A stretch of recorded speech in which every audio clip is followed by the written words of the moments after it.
If what you hasn't manifested in this 3-week time frame, because you're looking to see if there's progress. You want to see if there's progress. And you'll know, particularly within a week of doing this, if there's progress. It's true of any intervention that takes place, that whatever you put yourself in front of, any intervention that you put yourself in front of, I don't care if it's homeopathic, herbal, allopathic, Reiki, Bach flower remedies, I don't care what, medication, I don't care what it is. Whatever intervention that's given to you, that you take part in, that you mutually participate with, if it's going to be helpful to you, you will see progress within a week. I would say that if you don't see progress within a week of whatever process you're using, I would abandon that process. It's not working. You should see some change of some sort that you note for yourself within that 7-day period, because the number 7 means growth. In the deep spiritual meaning in our tradition, numbers have very great meanings. And the number 7, one of its deep meanings, it means growth. There should be some sense of growth within oneself, whatever it is. So given that you're doing this work, and in 21 days you notice that what you are believing, what you're conceiving, hasn't given birth yet. So it's still in a gestational period. So continue it, continue it. You'll know inwardly at some point, gee, this is not really happening. Well, if it's not happening, I then may reflect on, how am I constructing this belief? How am I constructing the belief? I may have inadvertently allowed a future word. The woman had the gash in her finger, and she may have said, I really can't heal this by myself. I'm not able to do that. Change the belief. And she may have said, which she didn't, I'm going to heal it by myself. That's different from saying, I am healing it by myself. I'm gonna is already future tense. Whenever you construct along the lines of future talk, you already are invoking the self-limiting, negative, enfolded belief that cannot really succeed.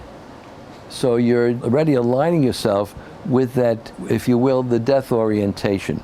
The death orientation, which is putting yourself into a mirage situation or an illusory situation, into a fabrication, and dealing with the uncreated. So you want to reflect on, how have I worded this belief? Okay, I seem to have put it in the present tense. Let me change it. So let me establish another belief. This may not be exactly to the mark. So I invoke a new belief. And let's see what happens with that in another 3-week period. Eventually you come to a point where you feel it's manifested, it's birthed, or it's not birthed. And you'll decide, no. Or you may say to yourself, I wonder if there's some ancillary belief that I haven't addressed. Let me see if there's an ancillary belief attached to this that I haven't gotten to. Ask yourself, is there an ancillary belief? It comes.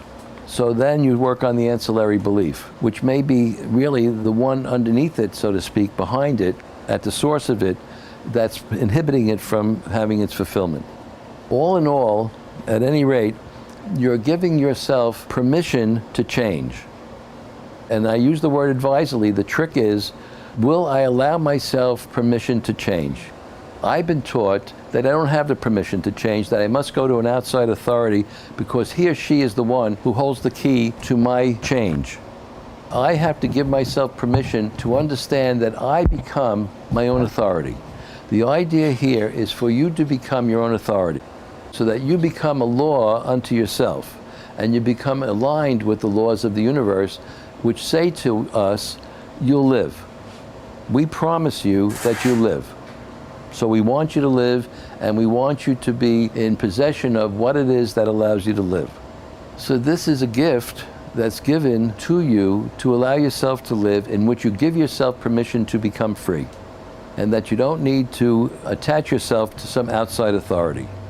As we'll get to see a little later today, what it means to attach yourself to an outside authority, what the difficulty is that is embodied in doing that, what the danger is in doing that.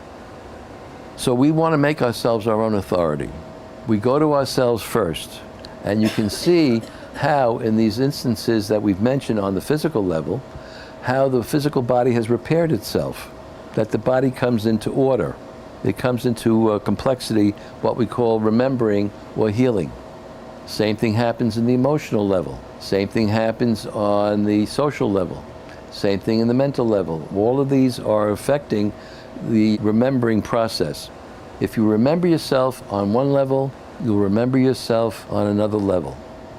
If you remember yourself emotionally, and let's say the fear that or the phobia that you've been dealing with clears up, things begin to clear up for you on a social level. They begin to clear up for you mentally. That you're not beset by constant chatter of beliefs that are driving you into the future. Things begin to clear up physically. You deal with one area and it seems to have a rippling effect into other areas. The part contains the whole. Holographically, the one contains the many. So you take care of one area of your life and it oozes over, it ripples, it spreads out, it radiates out to other areas of your life within yourself, intrapersonally and interpersonally.